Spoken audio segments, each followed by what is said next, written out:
Inay, ngayong wala na si Itay, hindi niyo na kailangan ng ganito kalaking bahay. Ano kamo? Umalis na po kayo bukas na bukas din. Nakahanap na po ako ang isang maliit na kwarto sa rooftop na 3,000 piso lang ang upa. Umalingaw-ngaw ang malamig na boses ng manugang niyang si Katrina sa loob ng bahay na kawilang nila mula sa libing. 2 oras pa lang ang nakalipas mula nang ihatid nila sa huling hantungan ang kanyang asawa. Tiningnan ni Teresita ang kanyang manugang na may ekspresyong hindi makapaniwala. Sa araw mismo ng libing ng kanyang asawa, ang katotohanang pinalalaya siya sa bahay na tinirhan nila sa loob ng 40 taon ay hindi niya matanggap. Pakiramdam niya ay gumuho ang kanyang buong mundo. Ngunit ang hindi alam ni Katrina, ang ginawa niyang ito ang magdudulot ng isang trahedyang babago sa kanyang buhay magpakailanman. Bago magsimula ang kwento, ang libreng pagpindot sa subscribe, like, at notification bell ay malaking tulong sa aming channel. Simulan na natin ang kwento. Sa loob ng 3 araw sa intensive care unit ng isang malaking ospital, unti-unting bumibigay ang hininga ni Arturo, ang asawa ni Teresita. Ang sakit niya ay pancreatic cancer, stage 4. Ang ritmikong tunog lang ng oxygen machine ang bumabasag sa katahimikan ng silid, habang ang sina ng papalubok na araw ay nagbibigay ng mapulang kulay sa payat na mukha ng kanyang asawa. Mahigpit na hawak ni Teresita ang kamay ng kabiyak na nakasama niya sa hirap at ginhawa sa loob ng 40 taon. Ang kamay na iyon ay napakagaan na ngayon, para na lamang balahibo, Tessie. Dahan-dahang iminulat ni Arturo ang kanyang nga mata, halos hindi marinig ang kanyang boses sa sobrang hina. Mahal, huwag ka nang magsalita, mahihirapan ka lang. Ngunit pinilit ni Arturo na magsalita, gamit ang kanyang natitirang lakas. Patawarin mo ako, mauna na ako sa iyo. Ano ba ang sinasabi mo? Mabubuhay ka pa. Bumuhos ang mainit na luha mula sa mamata ni Teresita. Ngunit si Arturo ay may payapang ekspresyon na, tila tanggap na ang lahat. Is greater than Tessie, pakinggan mo ako. Pagkamatay ko, hahanapin ka ni Ate Ben Cruz. Ibibigay niya sayo ang maliit kong regalo. Sana tanggapin mo. At, salamat sa pagiging asawa ko sa buong buhay ko. Mahal na mahal kita. Naramdaman ni Teresita ang ibig sabihin ng kanyang asawa at napahagulgol siya. Ngunit ang regalo at si Ate Cruz, hindi niya maintindihan ang sinasabi nito. Paanong mag-iwan ng regalo ang isang lalaking namuhay ng simple at kapos sa buong buhay niya? Ngunit dahil sa hirap na itsura ng asawa, hindi na siya nagtanong pa. Unti-unting humina ang pahinga ni Arturo at pagsapit ng 3:27 ng hapon, payapa na siyang pumikit.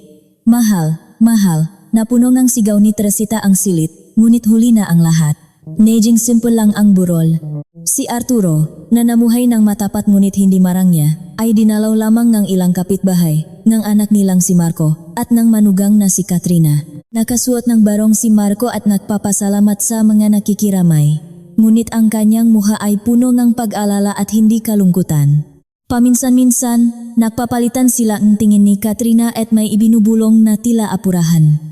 Si Katrina naman ay abala sa kanyang cellphone sa buong burol, may ka-text. Walang bakas ng kalungkutan sa mukha nito para sa kanyang biyenan. Mahal, tumawag na naman yung mapinagkakautangan natin. Kapag hindi raw tayo nakabayat ngayong linggo, malalagot na talaga tayo, bulong ni Katrina sa tenga ni Marco. Ona, tumigil ka na muna, nasa burol tayo ni Itay. Pagkatapos ang libing, asikasuhin na natin agad ang pagbenta ang bahay. Nanginginig ang boses ni Marco. Hindi nagustuhan ni Teresita ang inaasa ang kanyang manugang, ngunit ayaw niyang gumawa ang eksena sa burol. Maya-maya, isang lalaki ang pumasok sa punerarya. Nasa 60 ang edad, nakasuot ng malinis na itim na Amerikana, at may dalang isang pumpon ng puting bulaklak. Ate Ben, napatayo si Teresita nang makilala siya. Siya si Ate Ben Cruz, ang matalik na kaibigan at abogado ene kanyang asawa. Inilagay ni Ate Cruz ang mabulaklak sa harap ng larawan ni Arturo at yumukot ng malalim. Lumapit siya kay Teresita upang makiramay. Tita Teresita, labis ko pong ikinalulungkot ang pagpanaw ni Tito Arturo. Salamat Ben, sa pagpunta mo. Nanginginig sa lungkot ang boses ni Teresita. Binaterin ni Ate Cruz sina Marco at Katrina, ngunit napansin niya ang tila nagmamadaling kilos ng dalawa. Matapos ang libing, gabing-gabi na nang makauwi si Teresita.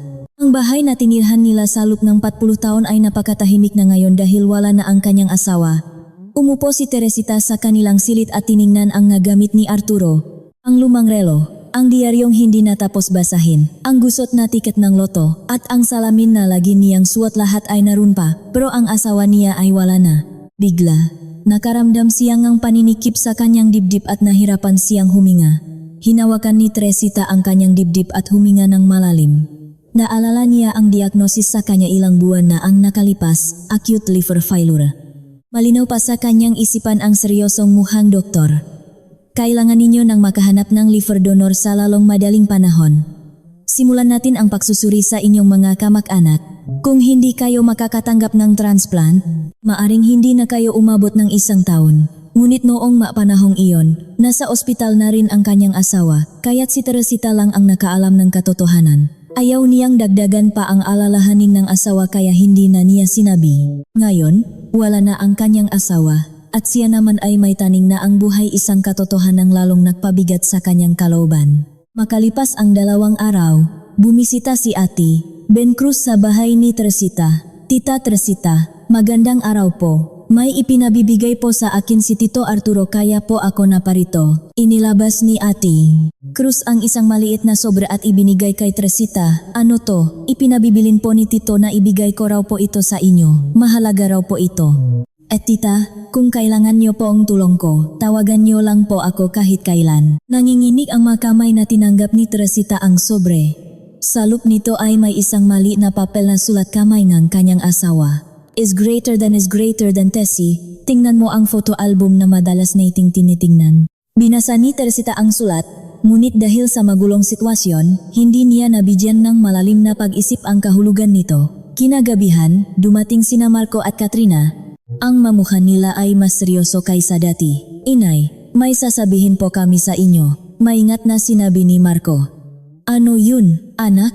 Ang totoo po, nalugi po ang negosyo ko. Kaya napilitan po akong mangutang sa Malone Shark. At ngayon po, lumobo na ng todo ang interest at hindi ko na po kaya pang bayaran. Namutla ang mukha ni Teresita. Makano ba? 3 milyon po. Kung hindi po namin mababayaran ngayong linggo, malaking gulo po talaga ang mangyayari. Sumingit si Katrina. Kaya inay, pasensya na po, pero kailangan po nating ibenta ang bahay na to. Masyado na rin po itong malaki para sa inyo na mag-isa lang. At saka, wala na rin naman po si Itay, kaya hindi niyo na kailangan ng ganito kaluwang na bahay. Mamamatay na po talaga kami. Kung ganun, saan ako titira? Nanginginig na tanong ni Teresita. May nahanap na po akong 1 kwarto sa rooftop. 3,000 lang po ang upa kada buwan. Mayos naman po ang pasilidad at sapat na para sa inyo na mag-isa. Malamig at parang negosyo lang ang tono ni Katrina. Hindi na nakapagsalita si Teresita. Ilang araw pa lang mula nang pumanao ang kanyang asawa at ngayon ay pinalalayas na siya sa bahay na tinirhan niya sa loob ng 40 taon. Marco, anak ba talaga kita? Hindi pa man natatapos ang pagluluksa natin. Ito na agad ang sinasabi mo. Bumuhos ang mainit na luha mula sa mamata ni Teresita. Yumuko lang si Marco at patuloy na sumulyap kay Katrina, hindi makasagot. Malamig na nagsalita si Katrina. Inay, tanggapin niyo na po ang katotohanan. Kailangan din po naming mabuhay. Hindi po natin alam kung kailan pupunta rito ang mga loan shark. Hahayaan niyo na lang bang mamatay ang anak at manugang niyo? Nang gabing iyon, hindi makatulog si Teresita. Ang pagkamatay ang kanyang asawa, ang sarili niyang sakit, at ang pagpapalaya sa kanya lahat ay sabay-sabay na gumuho. Ang hindi alam ni Teresita, ang sulat na ibinigay ni Ate Cruz ay naglalaman ng isang sikretong babago sa kanyang kapalaran. At ang desperadong sitwasyong ito ay hahantong sa isang di inaasahang pagbabago. Sa araw ng paglipat, kinailangang isiksik ni Teresita ang 40 taon ng alaala sa iilang kahon. Nagsimula siya na laseen umaga at natapos na apon. Ang singsing pangkasal, mga litrato ng anak nung bata pa at ilang larawan kasama ang asawa lahat ng alaala ng buong buhay niya ay nakasya sa 5 kahon. Si Marco ay abala lamang sa pagtulong sa mga tagalipat bahay na buhatin ang malalaking gamit. Walang pakialam sa nararamdaman ng ina. Inay, bilisan niyo na po. May titingin po sa bahay mamayang hapon. Pakmamadali ni Katrina habang nakatingin sa relo. 1 linggo pa lang mula nang pumanaw ang biyenan, pero may nakahanap na agad siyang bibiling ang bahay. Huling sinulyapan ni Teresita ang kanilang silid, ang lugar kung saan sila nagtawanan at nagiyakan ng asawa. Ang naalaalang inalagaan niya ang anak sa gabi lahat ay naroon pa. Inay, tara na po. Maingat na nagsalita si Marco, ngunit mas nangingibabaw ang pagmamadali kaysa sa pagsisisi sa kanyang boses. Ang realidad na hinarap ni Teresita sa rooftop ay mas malala pa kaysa sa kanyang inaasahan. Nasa ikalimang palapang gusali, kailangan niyang akyatin ang isang makitit na hagdanan. Ang kwarto ay halos 10 metro kwadrado lang, mababa ang kisame at may mga bahaging natutuklap na ang wallpaper. Halatang maginaw sa taglamig at napakainit sa tag-araw. Inay, dito na po kayo. May heater naman po at may banyo. Tila isang malaking pabor ang ginagawa ni Katrina. Tiningnan ni Teresita ang kulay abong tanawin ng lungsot mula sa maliit na bintana. Napakalayo sa mga bulaklak na nakikita niya sa hardin ng dati nilang bahay. Ang upa po ay 3,000 kada buwan. May hiwalay pa pong bayad sa maintenance na 500. Malamig na dagdag ni Katrina. Gumuho ang puso ni Teresita. Ang kakarampot na insurance at iPhone na iniwan ng asawa niya ay hindi aabot ng ilang buwan. Matapos umalis nina Marco at Katrina, naiwan si Teresita mag-isa sa rooftop. Napakakawawang ang kanyang itsura, nakaupo kasama ang 5 kahon. Bigla, kumirot na naman ang kanyang dibdib. Nahirapan siyang huminga at nahilo. Napasandal si Teresita sa pader at hinawakan ang dibdib.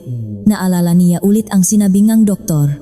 Kailangan nating makahanap ng donor sa pamilya ninyo sa lalong madaling panahon. Kung hindi na kayo aabot ng 1 taon. Umalingaw-ngaw sa kanyang isipan ang malamig at tiyak na sinabi ng doktor. Naisip ni Teresita, ang anak kong pinalayas ako dahil sa pera. Paano pa kaya niya ibibigay ang atay niya? Mahal, bakit ka ba nagmadaling umalis? Sana hinintay mo na lang ako para sabay na tayo. Nawalan ng ganang mabuhay si Teresita. Kinuha niya ang kanyang gamot at ininom ang pampabuti ng atay.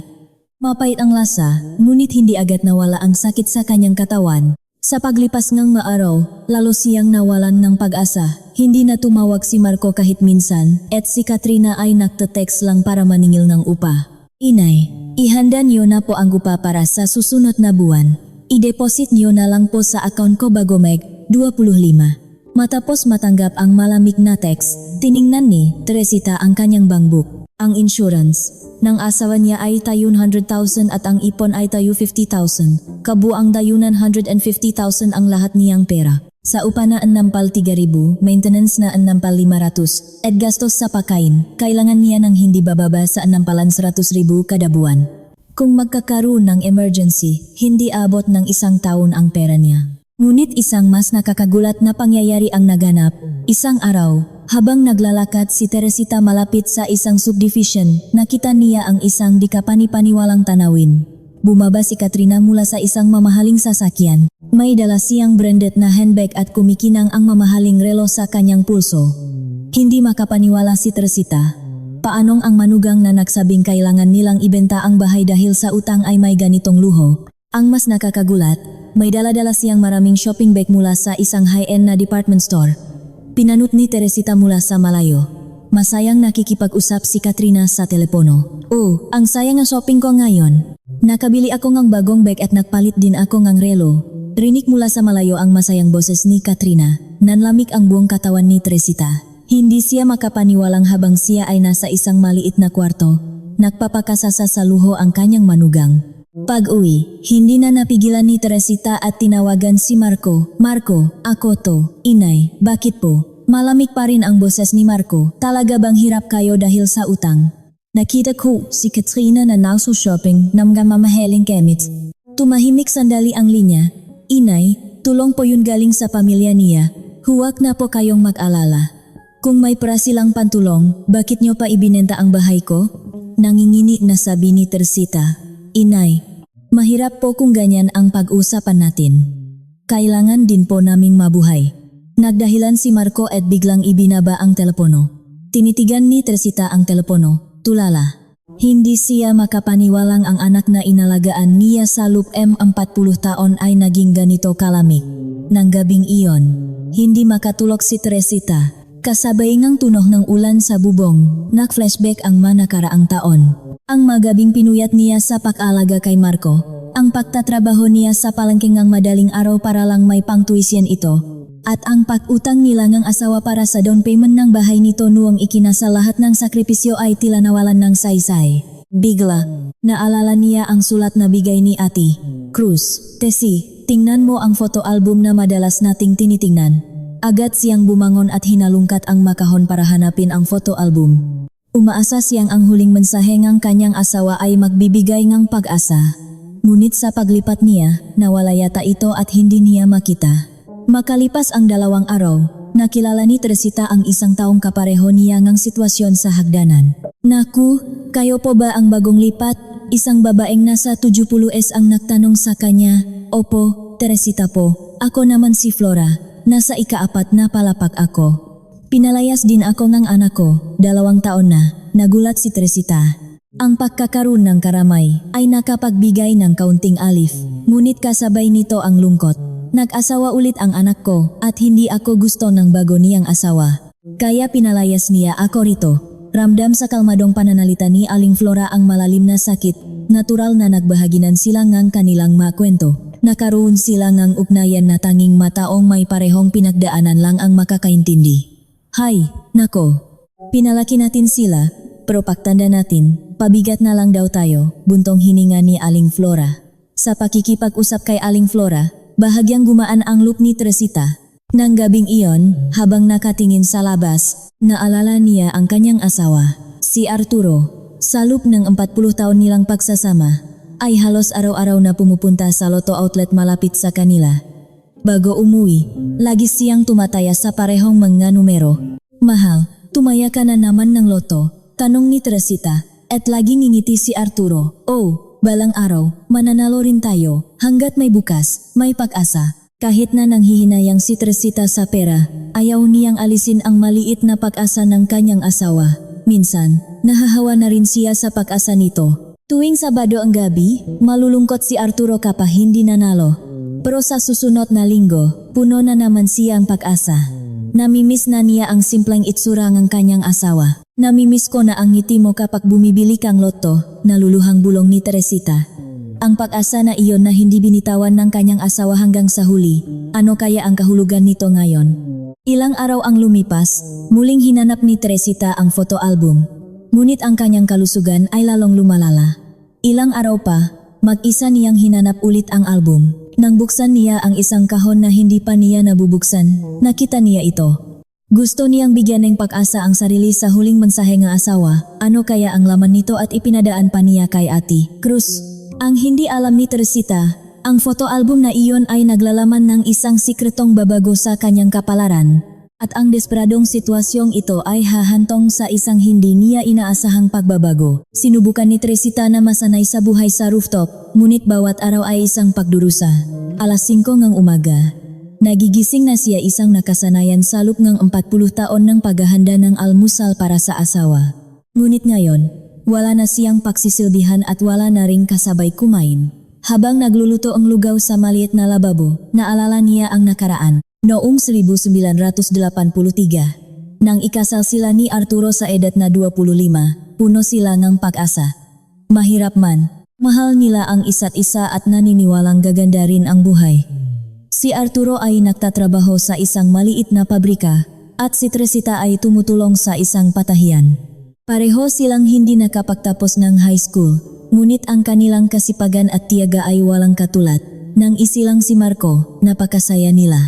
Kahit sa masikip na apartment, nawawala ang lahat ng pagod sa tuwing maririnig ang iyak ng sanggol. Kinakarga ni Teresita si Marco habang nananahi, at si Arturo naman ay kumukuha night shifts para sa pamilya. Mahirap man, kinakaya nila dahil magkasama sila. Nang pumasok si Marco sa elementarya, gumawang malaking desisyon si Teresita. Gusto niyang makapag-aral ng maayos ang anak para hindi matulad sa kanila. Mahal, pag-aralin kaya natin si Marco sa isang tutorial center. Magkano naman yan? 2,000 raw isang buwan. Noong nga panahong iyon, ang sahot ni Arturo ay 10,000 lang, kaya't malaking halaga ang 2,000. Ngunit hindi sila nagdalawang isip. Nagsimulang magtrabaho si Teresita sa palengke ng alas 4 ng umaga, naglilinis ng makakulay.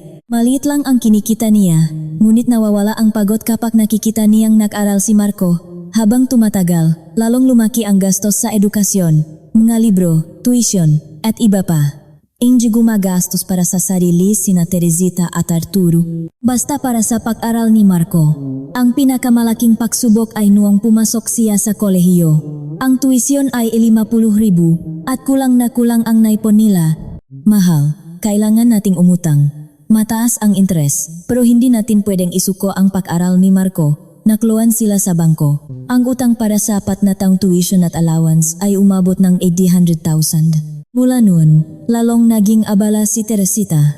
Alas 3 ng umaga, nagtatrabaho na siya sa isang pagawaan ng pagkain. Sa hapon ay naglilinis at sa gabi ay nananahi. Si Arturo naman, pagkatapos ng trabaho, ilang taon silang ganito, pero hindi sila nagreklamo.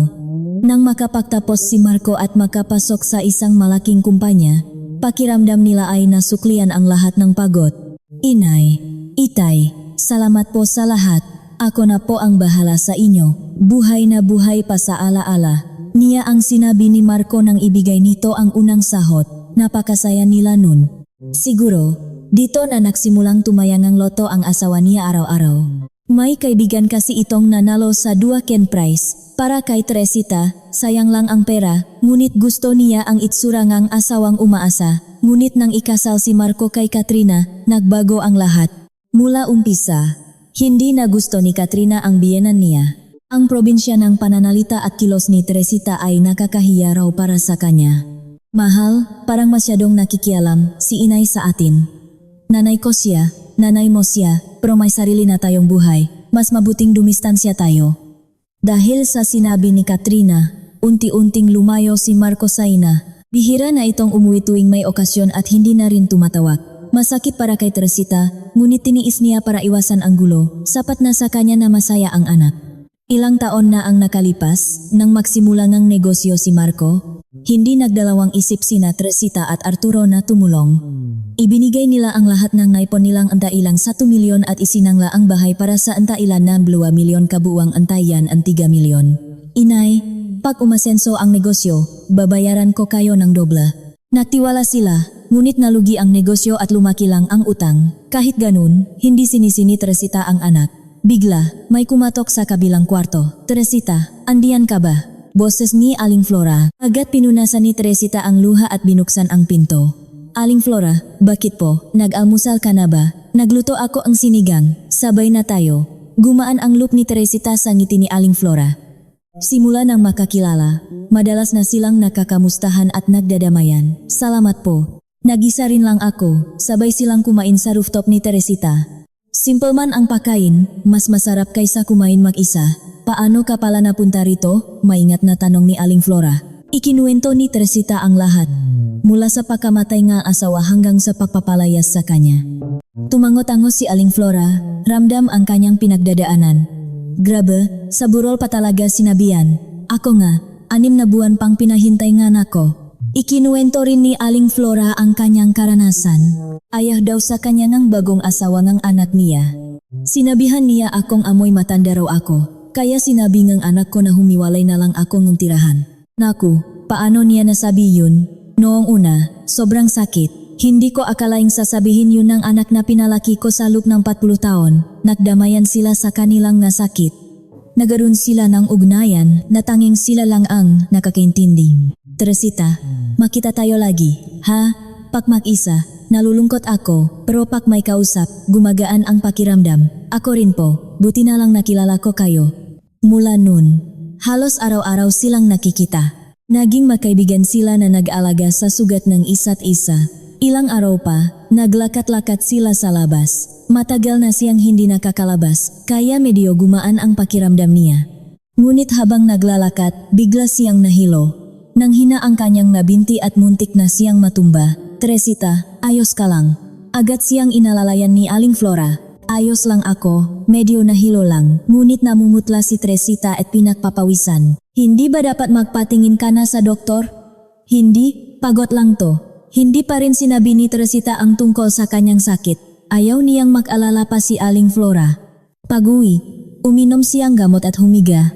Ngunit lalong lumala ang kanyang pakiramdam. Ilang araw na rin kakaiba ang kulay ng ihi niya at madalas siyang nasusuka. Nang gabing iyon, mag-isa siyang nakisip. Wala na ang asawa niya. Tinalikuran na siyang ang anak. At siya naman ay may taning na ang buhay. Sa sandaling iyon, naalala niya ang sulat ng asawa. Hindi na niya maring ipakpaliban pa ang pagtingin sa photo album. Umaasa siyang may iniwan ang asawa niya para sa kanya. Kinuha niya ang photo album mula sa kahon. Ang hindi niya alam, ang album na iyon ay naglalaman ng isang sikretong babago sa kanyang kapalaran. At sa dulo ng kanyang paghihirap, isang milagro ang nahihintay. Sa ilalim ng maliit na ilaw sa rooftop, nanginginig na kinuha ni Teresita ang photo album. Isang makapal na album na naglalaman ng 40 taon ng alaala.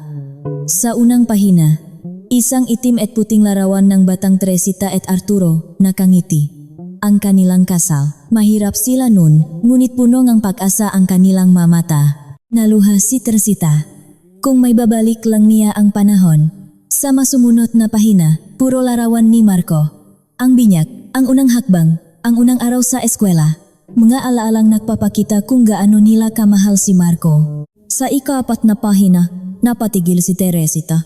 Ang graduation picture ni Marco, nakatoga si Marco, at kitang-kita ang pagmamalaki sa mukha ng magulang. Napakasaya natin nun, bulong niya habang binubuklat ang susunod na pahina. Pagbukas ng ika-5 pahina, nalaki ang namata ni Teresita. Nakasingit sa pagitan ng mga larawan ay isang tiket ng loto. Malinaw ang mga numerong minarkahan ng itim na pentelpen. Agad niyang kinuha ito at tiningnan. Ito ay para sa isang draw 6 na buwan na ang nakalipas. Ano to?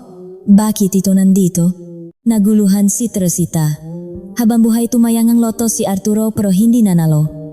Bakit ito nakatago sa album? Bakit ito ang regalo? Bigla, may pumasok sa isip niya. Kinuha niya ang cellphone at nag-search sa internet.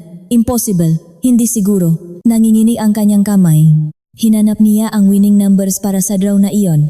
Nang lumabas ang resulta, parang hihimatayin si Teresita. Ang nga numero sa ticket ay eksaktong tumama sa winning combination. 3, 19, 25, at ang huling numero, 45. Perpektong tugma. Diyos ko, toto ba to? Paulit-ulit niya ang tiningnan ng numero. Ngunit pareho ang resulta. Sa first prize, jackpot. Nang makita niya ang premyo, napopo siya sa sahig, 5,500 milyon. Isang halagang hindi niya pinangarap sa buong buhay niya.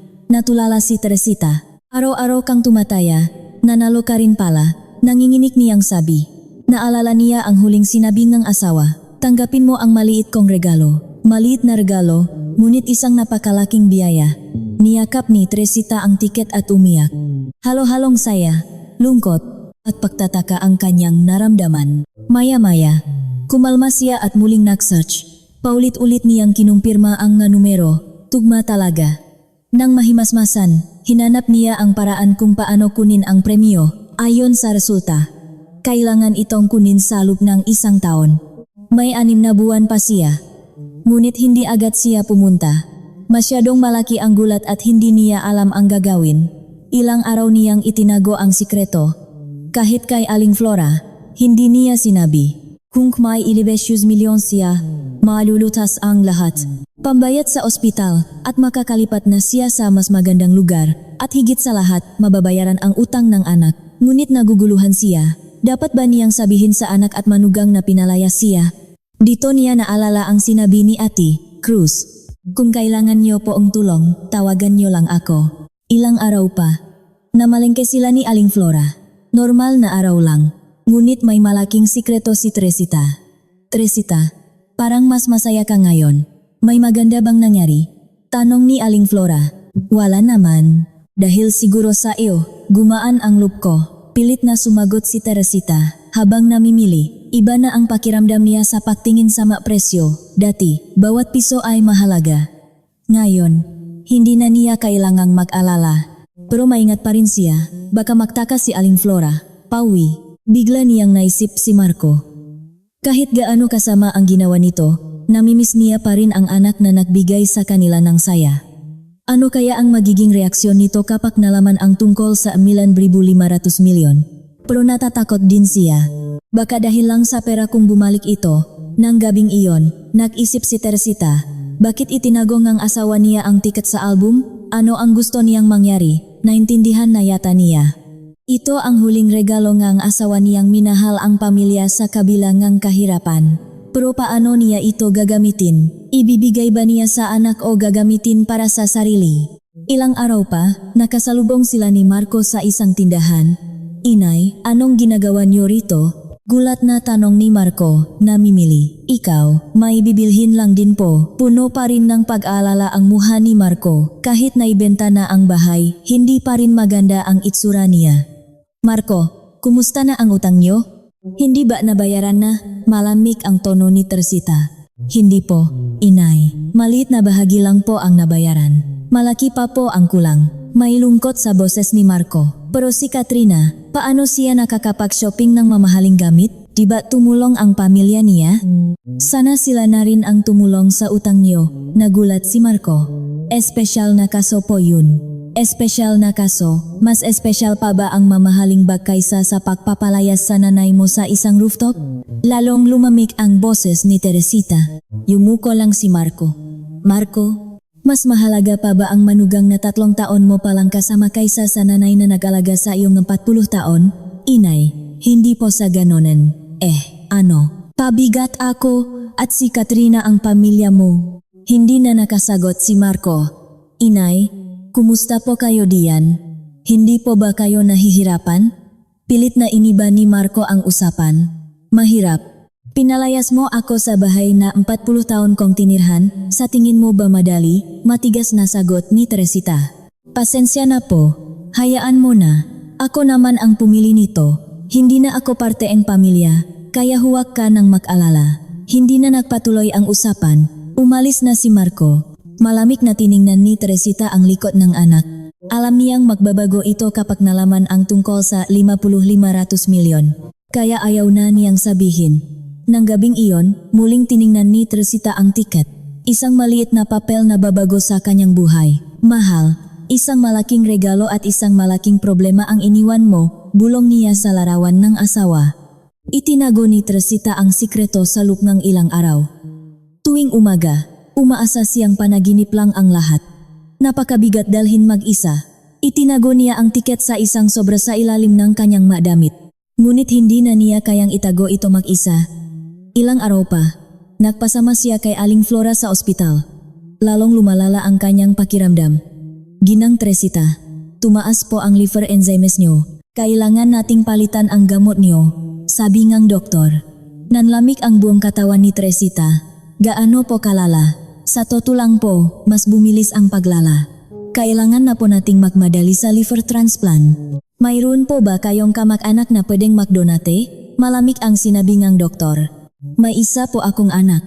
Kung ganun, kailangan na po siyang masuri. Mapanganib po kung magtatagal pa. Paglabas ng ospital, ikinuwento ni Teresita ang lahat kay Aling Flora. Naku, may ganyan ka palang sakit. Bakit hindi mo sinasabi? Hinawakan ni Aling Flora ang kamay niya. May sakit din kasi ang asawa ko noon, kaya hindi ko na sinabi. Ngayon, wala na ring maitutulong. Hindi mo ba sinabi sa anak mo, ano pa ang asahan ko sa kanya? Ang batang pinalayas ako, sa tingin mo ba magdodonate nga atay? May hinanakit sa boses ni Teresita. Hinikpitan ni Aling Flora ang hawak sa kamay niya. Naging makaramdam sila sa isa't isa. Nang gabing iyon, hindi na nakatiis si Teresita at ipinagtapat ang malaking sikreto. Aling Flora, may sikreto ako na hindi mo pwedeng sabihin kahit kanino. Ano yun? Alam mo namang mapagkakatiwalaan ako. Nanginginig na kinuha ni Teresita ang tiket mula sa ilalim ng kanyang damit. Ano yan? Loto. Itinago ng asawa ko sa photo album. Nanalo, makano, 2,500 milyon. Nanlaki ang mata ni Aling Flora. Hindi siya nakapagsalita at hinawakan ang kamay ni Teresita. Diyos ko, mayaman ka na pala. Pero hindi ko alam ang gagawin. Sasabihin ko ba sa anak ko? Bakit? Siyempre kunin mo. Pero paano kung malaman niya? Bigla na lang yang magbabago. Seryosong nagsalita si Aling Flora. Teresita, tingnan mo kung paano ka tratuhin ng anak mo. Ang pagiging mabait dahil sa 5,500 milyon, tunay ba yun? Kaya nga ako nag-alala. Baka mas mabuting hindi na lang niya malaman. Hindi. Kunin mo yan para makapagpagamot ka at makalipat sa magandang lugar. Yan ang gusto ang asawa mo. Gumaan ang loop ni Teresita. Ang problemang mag-isa niyang dinadala ay gumaan ng may mapagsabihan. Ilang araw pa, nakasalubong sila ni Katrina sa palengke. Inay, Anong ginagawa niyo rito? Lumapit si Katrina. Namimili. Malamig ang sagot ni Teresita. Kumusta po kayo? Wala po ba kayong kailangan? Sinilip ni Katrina ang daladalahan ni Teresita. Napansin niyang mas magaganda ang binibili nito ngayon. Wala naman. Hindi mo na kailangang mag-alala. Inay, huwag po kayong magsalitang ganyan. Paano po pala ang gastusin niyo? Sapat po ba? Nahinala si Teresita. Hindi mo na kailangang malaman. Problema ko to. Hindi po kaya may tumutulong sa inyo. May iniwan po ba si Itay? Nag-iba ang tingin ni Katrina. Anong sinasabi mo? Isang taong mahirap. Anong iwanan? Pilit na nagkunwari si Teresita. Nang gabing iyon, tumawag si Marco. Inay, ako po to. Bakit? Sabi po ni Katrina. Nag-alala raw po siya kung saan kayo kumukuha ng panggastos. Bakit niyo kailangang malaman? Baka po kasi nagpapakahirap kayo. Nagalit si Teresita. Marcho, kung ano man ang binibili ko, hindi niyo na problema yun. Noong pinalayas niyo ako, hindi kayo nag-alala. Bakit ngayon? Inay, at sabihin mo kay Katrina. Huwag na siyang makialam. Hindi na tayo pamilya. Inay, huwag po kayong magsalitang ganyan. Huwag ka nang tatawag para dito. Huwag na tayong mag-usap. Galit na ibinaba ni Teresita ang telepono. Teresita, parang may nahahalata na ang manugang mo, sabi ni Aling Flora. Ganun na nga. Bakit bigla siyang naging interesado? Majingat ka. Itago mo yung tiket sa mas ligtas na lugar. Tumango si Teresita. Ilang araw pa, si Katrina na mismo ang pumunta. Inay, magandang araw po. Bakit ka na naman nandito? Nangangamusta lang po. Pinagmasdan ni Katrina ang buong kwarto. Kung wala ka ng kailangan, umalis ka na. Inay, kung may sakit po kayo, sabihin niyo lang. Tutulungan po namin kayo sa gastusin. Lalong nahinala si Teresita. Hindi ko kailangan. Hindi niyo naman ako matutulungan. Pero inay, saan po kayo kumukuha ng panggastos ngayon? May nakuha po ba kayong pera? Diretsahang tanong ni Katrina. Bakit mo gustong malaman? Pamilya po tayo, kaya nag-alala ako. Pamilya? Nung pinalayas niyo ako, hindi niyo inisip yan. Hindi na nakasagot si Katrina. Inay, wala po kaming magawa nun. Tama na. Umalis ka na at huwag ka nang babalik. Pag-alis ni Katrina, sinabi ni Aling Flora, Teresita, sigurado akong mahinala na yan. Mag-ingat ka. O nga, bakit bigla siyang naging interesado? Kinabahan si Teresita. Baka nalaman ng manugang niya ang sikreto. Nang gabing iyon, naalala niya ang sinabi ni Ate Cruz. Tawagan niyo lang ako kung kailangan niyong ng tulong. Pakiramdam niya, malapit na dumating ang araw na iyon. Ang hindi niya alam, ang hinala ng manugang niya ay malapit ng maging kumpirmasyon. At ang tunay na kasakiman nito ay malapit ng lumabas. Patuloy na minanmanan ni Katrina ang biyenan. Ilang araw na siyang iniisip ang mapinamili ni Teresita. Hindi normal para sa biyenan niya na bumili ng ganoong kamahal na pagkain. Hindi niya naisip ang loto, pero sigurado siyang may itinatago ito. May itinatago si inay. Sabi niya kay Marco, anong sinasabi mo? Masyado siyang kampante ngayon, parang walang problema sa pera. Hindi ito pinansin ni Marco. Impossible. Saan naman siya kukuha ng pera? Pero lalong lumakas ang hinala ni Katrina. Isang linggo pa, dumating ang pagkakataon. Habang nasa ospital si Teresita kasama si Aling Flora, pumasok si Katrina sa rooftop. May tinatago si inay dito. Dahan-dahan siyang pumasok. Hinalungkat niya ang lahat nga drawer, aparador, ilalim ng kama. Wala siyang nakita. Alis na sana siya nang may makita siyang sobra sa ilalim ng madamit. Ano to? Nanginginig niyang binuksan. Isang tiket ng loto. Nung una, binalewala niya. Alam niyang laging tumataya ang biyenan niya. Pero nang tingnan niya ang petsa, nanlaki ang nga mata niya. Kailan to? Agad niyang hinanap ang winning numbers. Nanginginig ang kamay niya. Nang lumabas ang resulta, napaupo siya. Eksaktong tumama. Jackpot, 11,500 milyon. 11,500 milyon. Nanginginig niyang sabi. Isang halagang hindi niya mahahawakan sa buong buhay niya. Paulit-ulit niyang kinumpirma. Tugma lahat. Agad niyang ibinalik ang tiket. Pero ang isip niya ay nasa ilang pesos milyon na. Pag-uwi, sinabi niya ito kay Marco. Mahal, may malaki tayong problema. Bakit? Si inay. Nanalo sa loto. Ano? Hindi makapaniwala si Marco. Toto, 500 milyon. Ako mismo ang nakakita. Namutlas si Marco. Halo-halong emosyon ang naramdaman niya. Ibig sabihin, may 500 milyon si inay pero pinanot niya lang tayong maghirap. Mukhang ganun na nga. Galit siya sa atin kaya niya itinago. May galit sa boses ni Katrina. Paano niya nagawa yun? Sarili niyang anak, nagagalit na rin si Marco. Mula nun, biglang nagbago ang ugali ni Katrina. Nagsimula siyang magpanggap na isang mabuting manugang. Kinabukasan, may dala siyang basket ng mamahaling prutas. Inay, magandang araw po. Mas masigla ang boses niya. Bakit ka na naman nandito? Nagulat si Teresita. Nag-aalala po ako sa inyo. Ito po, masarap daw na prutas. Inabot niya ang basket. Hindi ko kailangan. Iwi mo yan. Inay, bakit po? Nagsisisi na po talaga ako. Mula ngayon, alagaan ko na po kayo. Magaling umarte si Katrina, pero may kakaibang naramdaman si Teresita. Bakit bigla kang nagbago? Inay, napag-isipan ko na po, mali po talaga ako. Umiyak-iyak pa si Katrina. At inay, kung may sakit po kayo, huwag kayong mag-alala sa gastusin. Kami na po ang bahala. Lalong nahinala si Teresita. Gastusin? Hindi nyo nga mabayaran ang utang nyo. Inay, gagawan po namin ng paraan. Pamilya po tayo. Nasusuka si Teresita sa kaplastikan niya. Ilang araw na nagpatuloy ang pag-aalaga ni Katrina. Araw-araw may dalang pagkain, naglilinis, at nangangamusta. Pero alam ni Teresita ang totoong intensyon nito. Nakikita niya ang kasakiman sa mamata nito.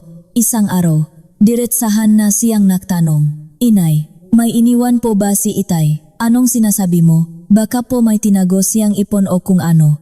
Sigurado na si Teresita, may alam na ang manugang niya. Wala, isang taong mahirap. Anong iiwanan? Nakunwari si Teresita. Pero inay, sapat po ba talaga ang panggastos nyo?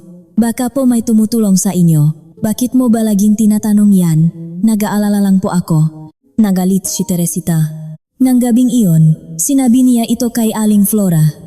Aling Flora, mukhang may alam na ang manugang ko. Bigla siyang nagbago. Araw-araw nandito, pero para lang ang laging bukang bibig. Seryoso si Aling Flora. Teresita, delikado yan. Siguradong nakita na niya ang tiket. Ganun na nga ang tingin ko. Pero paano? Baka pumasok siya rito nang wala ka. Kinilabutan si Teresita. Impossible. Teresita, tingnan mo ngayon din. Agad niyang binuksan ang drawer. Nandun pa ang tiket. Pero iba na ang posisyon NG sobre. Aling Flora, hinalungkat niya nga. Nanginginig na sabi ni Teresita. Paano na to? Hindi ko alam. Mukhang lalabas na ang tunay na kulay niya. Bigla, may kumatok. Inay, kami po to. Boses ni na Marco at Katrina. Nakatinginan sila ni Aling Flora. Teresita, magsisimula na. Nag-alalang sabi ni Aling Flora. Binuksan ni Teresita ang pinto. Pumasok sina Marco at Katrina. Iba ang itsura.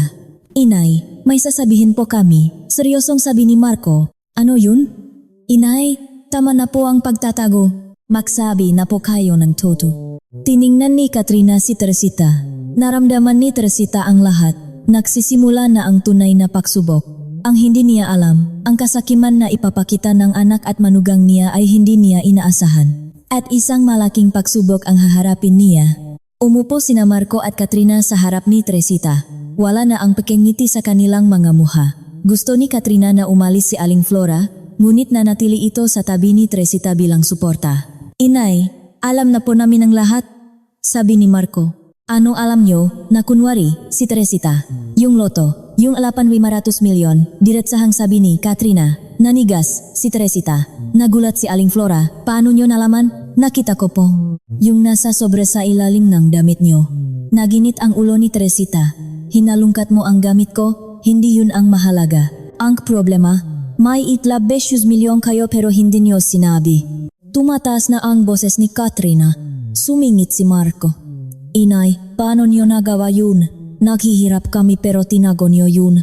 Paano nyo ako tinrato? Sumagot si Teresita. Pinalayas nyo ako, tapos pra ang pag-usapan natin? Iba po yun, sigaw ni Katrina. May taning na ang buhay ng anak nyo pero tinago nyo pa rin ang pra. May taning?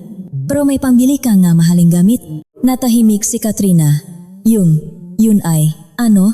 May pambili ka ang alahas na 80-50 ribu pero walang pampagamot sa biyenan mo. Namula si Katrina. Kahit na, pera yun ng pamilya. Hindi niyo pwedeng solohin.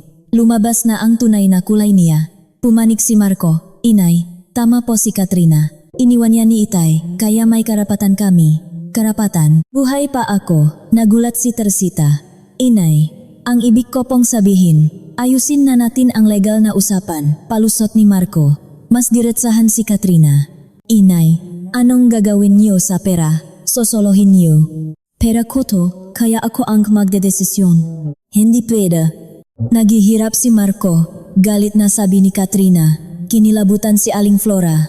Inay, inaamin po naming nakamali kami. Pero pwede naman po tayong magsimula ulit, sabi ni Marco. Magsimula? Noong pinalayas niyo ako, hindi niyo yan inisip. Inay, paulit-ulit na lang po tayo. Ililipat na nga po namin kayo sa mas magandang bahay. Inis na sabi ni Katrina. Magandang bahay? Gamit ang pera ko? Siyempre. Pera naman yan ng pamilya. Hindi makapaniwala si Teresita. Katrina, anong sinasabi mo? Nagsasabi lang po ako ng totoo. Dapat sa amin ang pera na yan. Lumabas na rin ang tunay na kulay ni Marco. Inay, hirap na po talaga kami. Ang interes pa lang, umila 100,000 na kada buwan. Tulungan niyo po kami. Pamilya tayo.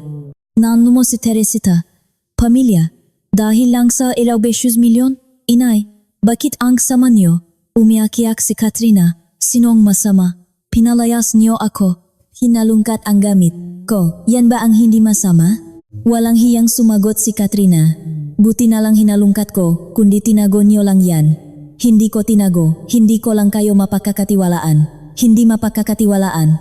Sarili niyong anak. Sabi ni Marco. Ang sariling anak ba? Pinalalayas ang nanay.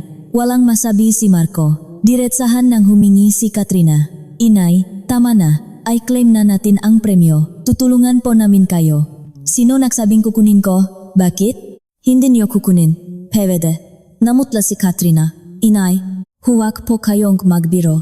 200 milyon yan. Desisyon ko yan. Hindi pwede. Amin yan.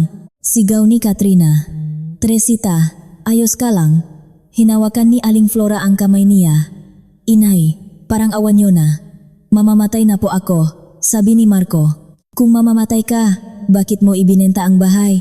Para ipambili ng mahaling gamit ng asawa mo, walang masabi si Marco. Nagbanta na si Katrina. Inay, may karapatan po kami diyan sa batas. Karapatan, buhay pa ako, kahit na.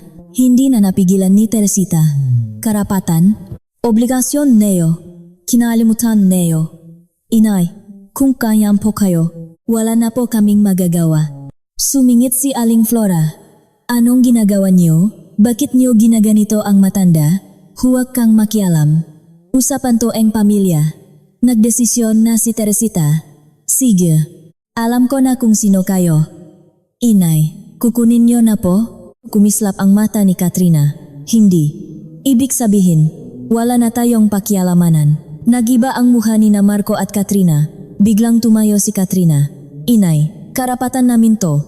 Ibigay niyo yung ticket. Hindi. Ako ang magdedesisyon. Agad na tumakbo si Katrina sa drawer. Katrina, anong ginagawa mo? Pinigilan siya ni Aling Flora. Hahanapin ko yung tiket. Pinigilan din siya ni Teresita. Tumigil ka, lumayas ka. Ayoko. Nag-alinlangan si Marco, pero pumanik sa asawa. Inay, ibigay niyo na lang po. Nasaktan si Teresita. Nang makita ni Katrina ang tiket, nag-agawan sila. Bitawan mo, akin yan. Hindi. Amin to. Sa pag-agawan, natumba si Teresita. Teresita, sigaw ni Aling Flora. Inay, sigaw ni Marco. Ngunit kinuha ni Katrina ang tiket. Bigla, may umakyat sa hagdan. Tita, ayos lang po kayo. Pumasok si Ate. Ben Cruz. Ilang araw nang kinakausap ni Teresita si Ate. Cruz tungkol sa kakaibang kilos ng manugang niya. Pinayuhan siya ni Ate. Cruz na gumawa ng legal na hakbang. At nang malaman niyang pupunta sina Marco at Katrina, nagmadali siyang pumunta, natigilan ang lahat. Hawak ni Katrina ang tiket at gulat si Marco. Si Teresita ay nasa sahig, inaalalayan ni Aling Flora. Tita, hindi po ba kayo nasaktan? Tanong ni Ate. Cruz, ayos lang ako, Ben. Buti dumating ka. Naintindihan agad ni Ate. Cruz ang sitwasyon, ako si Ate. Ben Cruz, abogado ni Hinang Teresita. Namutla sina Marco at Katrina. Abogado? Bakit? Tanong ni Marco. may mapinag-usapan na po kami. Alam kong posibleng maging delikado ngayon, sabi ni Ate Cruz. Delikado? Nag-usap lang kami. Nag-usap? Bakit nasasahik si tita? Natahimik si Katrina. Aksidente lang po yun. At ano po yung hawak niyo? Itinago ni Katrina ang tiket. Amin po to. Amin? May legal na basehan po ba kayo? Suminggit si Marco. Ate, iniwan po yan ng tatay ko. May karapatan po kami. Karapatan? Buhay pa po si Ginang Teresita. Walang masabi si Marco. Inalalayan ni Ate Cruz si Teresita. Tita, kailangan po ba nating pumunta sa ospital? Hindi na, salamat Ben. Hawak pa rin ni Katrina ang tiket. Hindi ko alam kung anong sinabi ni Inay, pero amin po talaga to. Naglabas ng dokumento si Ate Cruz. Kung ganun, tingnan niyo po ito. Ano yan? Tanong ni Marco. Isang legal na proteksyon para sa ari-arian ni Ginang Teresita. Inihanda na po namin ito, lalong namutla si Katrina. Anong proteksyon? Para po maiwasan ang pamimilit o pananakot. Nakareport na po ito sa pulisya at korte. Nagulat sila. Report? Inireport niyo kami? Hindi pa po. Pero sa nakikita ko ngayon, mukhang kailangan na kinuha ni Ate Cruz ang telepono. Sandali. Wala kaming ginagawang masama. Ang pilit na pagkuha ang tiket, ang pagtulak sa kanya, ang pagpasok ng walang paalam sapat na po yan. Walang masabi ang dalawa. Gumaan ang loop ni Aling Flora. Nakmatigas si Katrina. Ate, may karapatan kami. Pero to ne pamilya. Pamilya, ginawa niyo po ba ang obligasyon niyo? Obligasyon? Ang pagpapalayas sa kanya, ang hindi pagtulong sa gastos sa ospital. Karapatan lang ang hinihingi niyo. Yumuko si Marco. May dahilan po kami. May dahilan? Pero nakakapag-shopping ang asawa niyo. May record po ako ngang binili niyang alahas na 50-50. Nagulat si Katrina. Paano niyo nalaman? Trabaho po ng abogado na mag-imbestiga. Inilahad ni Ate Cruz ang kamay. Ibalik niyo na po ang tiket. Ayoko. Amin to. Kung ganun, ire-report ko po kayo sa pagnanakaw. Pinigilan ni Marco ang asawa. Katrina, tama na. Ibalik mo na. Bakit? Karapatan natin to. Tama si Ate. Krimen to. Tumawag na si Ate Cruz. Hello police. May ire-report po akong pagnanakaw sa isang matanda. Hindi to pagnanakaw. Sigaw ni Katrina. Kung ganun, ibalik niyo. Napilitang ibinalik ni Katrina ang tiket. Mula ngayon, kung guguluhin niyo si Ginang Teresita, idedemanda ko kayo. At bawal na kayong pumasok dito. Bakit? Pamilya kami. Ang pamilya ba? Pinalalayas ang 70 anyos na ina. Hinalukat ang gamit? Itinulak? Yan ba ang pamilya? Walang masabi ang dalawa. Umalis na kayo. Isang salita pa. Tatawagin na talaga ako ni Hepulis. Napilitanggi umalis. Sina Marco at Katrina. Beng, salamat talaga. Sabi ni Teresita. Wala po yung chita. Utang ginalubi ko po ito kay Chito Arturo. Pero ngayon pa lang po tayo nagsisimula. Hindi sila basta-basta susuko. Kinabahan si Teresita. Pag-alis ni na Marco at Katrina, biglang lumala ang kondisyon ni Teresita. Sumakit ng sobra ang kanyang tiyan. Teresita, ayos ka lang. Inalalayan siya ni Aling Flora. Ang sakit ng tiyan ko. Namutla si Teresita. Tumawag ng ambulansya si Aling Flora. Sa ospital, nakakagulat ang sinabi ng doktor. Malala na po ang liver failure. Wala na po tayong oras. Gaano katagal? Tanong ni Teresita. Kung walang transplant, 2 hanggang 3 buwan na lang po. Nanlumos si Teresita. May donor po ba kayo? Wala po. Teresita, kailangan mong sabihin. Hindi. Ayoko. Bakit? Buhay mo ang nakataya. Hindi mo alam, Aling Flora. Ang mga batang yun, hinihintay lang akong mamatay para makuha ang 5,500 milyon. Pero hindi na nakatiis si Aling Flora. Habang tulog si Teresita, tinawagan niya si Marco. Hello, si Marco ba to? Sino to? Ako si Aling Flora, kapitbahay nga nanay mo. Bakit po? Nasa ospital ang nanay mo. Kailangan niya ng liver transplant. 2 hanggang 3 buwan na lang daw ang taning ng buhay niya. Narinig niya ang gulat ni Marco. Ano? Pero ayaw niyang ipasabi sayo. Parang awa mo na. Iligtas mo ang nanay mo. Naputol ang linya. Nang gabing iyon, malalim ang iniisip ni Marco. Nasa bingit ng kamatayan ang ina niya. Nagsisi siya. Naalala niya ang lahat ng sakripisyo ng ina. Anong iniisip mo? Tanong ni Katrina. Nasa ospital si inay. Kailangan niya ngang liver transplant. Kumislap ang mata ni Katrina. Talaga? Gaano katagal na lang daw? Nasindak si Marco. 2 hanggang 3 buwan. Naku, ang galing. Nagulat si Marco. Anong magaling dun? Siyempre, 2 buwan na lang, atin na ang 500 milyon. Kinilabutan si Marco. Katrina, buhay ngang nanay ko ang pinag-usapan natin. Anong halaga ngang buhay? Matanda na siya. Hindi ka naman makdodonate, di ba? Naginit siyang gulo ni Marco. Anong sinasabi mo? Sinasabi ko ang totoo. Pwedeng ikamatay mo yan. Gagawin mo ba yun? Bakit hindi? Nanay ko siya. Ano? Hahayaan mo lang mawala ang 8,500 milyon. Sumabog si Marco. Katrina, buhay ang nakataya dito. Sinusigawan mo ako. Oh, ang gusto ko. 500 milyon. Hindi ang buhay na nanay ko. Nagulat si Katrina. Marco, mag-isip ka. Ngayon lang ako nag-isip. Umiyak na sabi ni Marco. Lahat ng sakripisyo ni inay. Tapos hahayaan ko siyang mamatay. Mas mahalaga ang buhay niya kaysa sa pera. Paano tayo? Yung mautang? Problema na natin yun. Hindi ko pwedeng isugal ang buhay ni inay. Tumayo si Marco. Saan ka pupunta? Sa ospital. Magpapasuri ako para sa transplant. Balik ka na. Isusuko mo ang 5,500 milyon? May mas mahalaga pa doon. Ang nanay ko. At Katrina, pag-isipan mo rin ang ginawa natin. Tao pa ba tayo? Iniwan niya si Katrina. Kinabukasan, pagpasok ni Marco sa ospital, nagulat si Teresita. Marco, paano ka napunta rito? Inay, bakit hindi niyo sinabi? May pagsisisi sa boses ni Marco. Lumabas si Aling Flora. Lumuhod si Marco sa tabi ni kama. Inay, baalif po yata ako nun. Patawarin niyo po ako, pinalayas ko kayo. Hindi po ako ta. Sinampal niya ang sarili. Tama na, Marco. Inay, hindi po ako hihingi ng tawad. Ang gusto ko lang, gumaling kayo at gastusin ang 5,500 milyon. Masaya na po ako doon. Naluha si Teresita. Marco, anak pa rin kita. Inay, ako po ang magdodonate ng atay. Yan na lang po ang magagawa ko bilang anak. Nagpates si Marco at swerteng tukma sila. Inay, at si Katrina, maghihiwalay na po muna kami. Napagtanto ko na mas mahalaga sa kanya ang pera kaysa buhay. 1 linggo pa, itinakda ang operasyon. Araw-araw, inalagaan ni Marco ang ina.